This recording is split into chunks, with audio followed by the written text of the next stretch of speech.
Jutri osnovnošolci in dijaki pričenjajo z novim šolskim letom, hkrati pa menjajo tudi 2 leti, odkar je vlada Mira Cerarja prevzela vodenje države, ukrepi na področju izboljšanja položaja mladih pa so še vedno nezadostni. Kljub temu, da je vladajoča koalicija v koalicijski pogodbi zapisala marsikaj o izboljšanju statusa mladih, po SDM-ju z žalostjo ugotavljamo, da je vse skupaj ostalo le mrtva črka na papirju.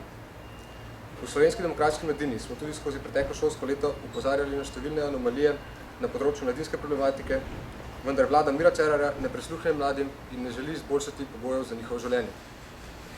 V Slovenski demokratski mladini zagovarjamo, da morajo vsi državljani in državljanke Republike Slovenije imeti enake možnosti na poti do izobrazbe, ki predstavlja enega ključnih meril moderne družbe. Zato mora biti izobrazba dostopna vsem. Izobraževalne institucije in sistemi se morajo s svojimi programi prilagajati potrebam na trgu dela, kar omogoča tudi večjo fleksibilnost in kreativnost vsebin ter povezovanje teoretičnega in praktičnega izobraževanja. V SDM z žalostjo ugotavljamo, da vlada Republike Slovenije tudi v preteklem šolskem letu ni storila nič, da bi uvedla dualni šolski sistem, ki bi povezal sistem izobraževanja in trg dela, s tem pa mladim po končanem izobraževanju omogočil lažji prehod na trg delovne sile. Poslanska skupina SDS je že 2-krat v tem mandatu predlagala uvedbo dualnega šolskega sistema, vendar je vladajoča koalicija predlog zavrnila z argumentom, da imajo sami boljšo rešitev za nastalo situacijo. 2 leti vlade sta mimo, rešitve pa še vedno ni nikjer. V Slovenski demokratski mladini prav tako podpiramo razvoj zasebnega šolstva od predšolske vzgoje preko osnovnošolskega, srednješolskega pa vse do visokošolskega izobraževanja.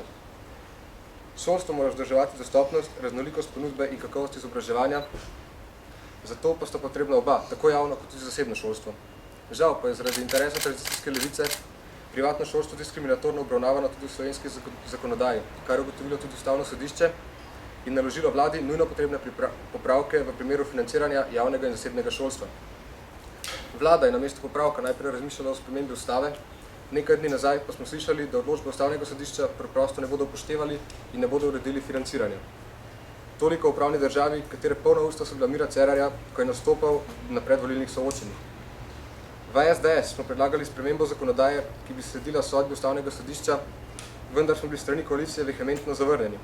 Vladajoči socialisti si želijo javnega šolstva, hkrati pa ob tem svoje otroke pošiljajo na privatne elitne šole v tujini.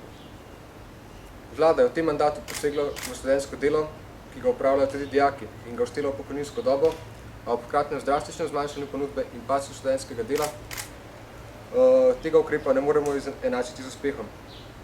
V SDS smo na področju šolske prehrane kar 2-krat v tem mandatu predlagali podaljšanje časovnega intervala uporabe študentskih bonov, a smo bili strani koalicije zavrnjeni. Ob vseh blamažah, ki jih je Ministrstvo za delo sproduciralo ob razpisu za štipendije za deficitarne poklice, je še vedno občuten manko kadrov na tem področju, zato bilo potrebno nameniti več sredstev, da bi se mlade usmerilo v tehnične poklice, ki so tudi sodeč po raziskavah lažje in boljše zaposljivi. Vendar vlada Mira Cerarja raje podpira razmišljajoče družboslovce, ki na fakultetah za družbene vede, filozofski fakulteti in drugih podobnih izobraževalnih ustanovah ob podpori socialističnega kadra in ob promociji socialistične propagande na volitvah vedno obkrožijo pravilno levo politično stranko. Po 2 letih vlade Mira Cerarja še vedno stojimo na mestu, ko govorimo o plačanih pripravništvih, številni sklepi so bili sprejeti na odboru za delo, vendar izvedba še vedno ni na vidiku. Tukaj smo v SDM predlagali dobre rešitve, ki jih je vladajoča koalicija zavrnila, sama pa ni kos pereči problematiki. V SDM se zavzemamo, da vsem, ki so tega sposobni, mora biti omogočeno, da dosežejo želeno izobrazbo, s katere se bodo zagotovili zaposlitev in konkurenčnost na trgu dela. Zato je potrebno, da se celotni šolski sistem odziva na potrebe družbe, zlasti gospodarstva, hkrati pa mora težiti k čim večji avtonomnosti in ideološki neobremenjenosti. Izobraževalni sistem mora mladega človeka vzgajati v vrednotah za čut odgovornosti do sočloveka, do naroda in do države, ter v njem spodbuditi kritično razmišljanje in mišljenje. Zavzemamo se za sistem, ki bo temeljil na kakovosti in spodbujal mlade k samostojnemu in inovativnemu razmišljanju ter razvijal dejavnost, delovnost, prizadevnost in uporabnost znanj. V Slovenski demokratski mladini smo se in se vedno bomo zavzemali za te vrednote. Ob 1. septembru želimo vsem osnovnošolcem in srednješolcem uspešno in znanja polno novo šolsko leto.